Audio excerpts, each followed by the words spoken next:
if you guys watched these past weekend's fights, you would know about Umar Nurmagomedov defeating Corey Sandhagen. Now, I had some thoughts here that I kind of just wanted to share, get this off my chest, because it's one of these topics that's very touchy in the MMA community. And that is simply the fact I am just sick and tired of these Dagestanis always just having these undefeated records, or they might have one loss, but whatever. Like, it was so early in their career. For example, Islam Makhachev, like, he had one loss.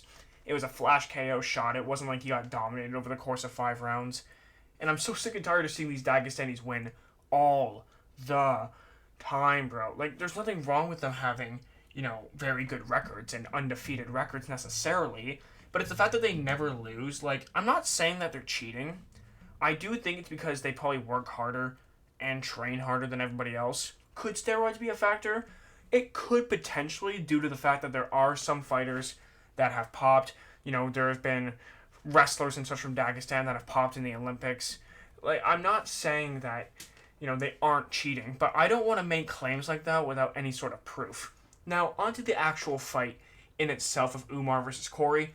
I don't understand why people think this was a domination. If you go back and watch the fight, Umar basically didn't have any control on the ground. The only time he was ever able to control Corey was in the 5th round when Corey decided to go for broke and try to go for a submission. Then he got controlled on the ground. But when Corey actually tried to stand back up, he was able to, quite successfully.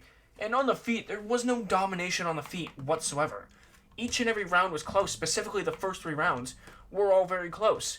Now, I'm not going to sit here and claim that Umar lost this fight. That's not what I'm saying. But I am saying this fight was very competitive, very close, and I do think Corey could have won it if he had just thrown out more output. But at the same time, that's also so much easier said than done, because we're not fighters, right? We're not in the cage fighting. We don't understand what it's like to fight somebody who has that threat of the takedown, such as Umar Nurmagomedov, who kind of showcased that his wrestling might not be on the level that we thought it was, because even though Corey Sandhagen has been improving in his grappling, that's mostly been in his offensive grappling, his offensive wrestling. His defensive wrestling didn't really improve all that much. Like, he was taken down by Rob Font. He got strangled out by Aljamain Sterling in a minute, which is not necessarily an issue in itself because Aljamain's a very good grappler. He's a very good grappler. But his takedowns are a bit unorthodox, right? It's a little bit tricky to deal with. But he did get taken down by TJ Dillashaw, who was out of his prime. He did get taken down by Rob Font, like I mentioned. Like, his defensive grappling hasn't necessarily improved all that much. So for Umar to not really be able to dominate Corey on the ground, like he has been able to in the past, it's a bit of a red flag, but I am going to say that Umar is a very good striker. Being able to go tit for tat with Corey Sandhagen on the feet is no slouch of a thing to do whatsoever. And he was even outstriking him. Now, that is because there was a threat of a takedown. And I think that's something a lot of people don't understand, that when a striker is fighting a wrestler, in the striker's mind, they are so worried about the takedowns that it opens them up to strikes on the feet. But people just don't understand that concept. But overall, fantastic performance from Nurmagomedov. Corey Sandhagen, I didn't think he actually performed that bad. I thought he definitely did pretty good considering that Umar was a minus 375 favorite. That was absolutely ridiculous. But who should these guys be fighting next? I think that Umar... I think people are thinking that he should get a title shot, and I can understand that. But let's say he doesn't fight the winner of Merab and Sean O'Malley. Honestly, I have him fight Davison Figueiredo. There we go. That's a pretty good step up, because if Davison wins, he gets a title shot. If Umar wins, he gets a title shot. That's a number 1 contender's bout. As for Corey Sandhagen, I don't even know who you could realistically give him at this point. I would say give him the loser of Merab and Sean O'Malley. That's probably the best thing, because Corey was on the verge of getting a title shot before this fight. So I think if Corey wins 1 or 2 more, he's right back in that title discussion. So that's who I think these 2 guys should be fighting next. And I just wanted to quickly touch on a couple other fights from this card. Davison Figueiredo defeating Marlon Chito Vera by decision. One thing I've noticed about Davison Figueiredo is that ever since he's come up to bantamweight, he's become much more of a wrestler. And I think it's because he understands he can't go to war with these guys like he did with Brandon Moreno. He doesn't have the size advantage like he did at 125. Now he's gone up 10 pounds.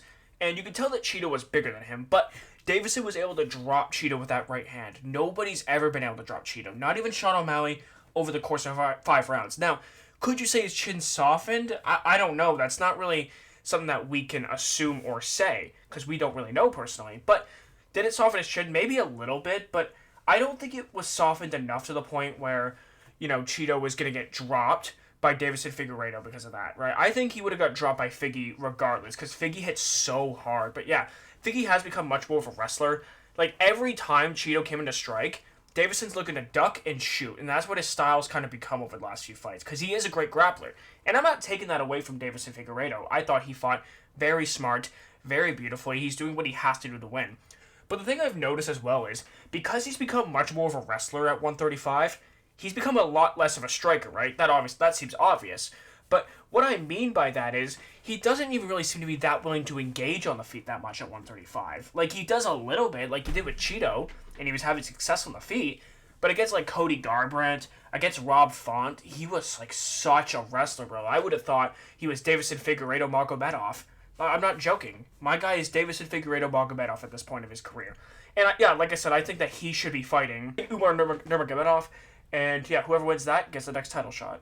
And one more thing I wanted to touch on, because it's kind of a sad, touchy topic for MMA fans at this point. Tony Ferguson.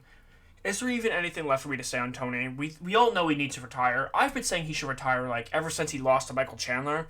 I thought that's it, call it quits. Because Tony was doing so good in that Michael Chandler fight, and then he got knocked out. It's like, okay, any little bit of prime you have left is completely gone, and I don't think that you should come back to the sport.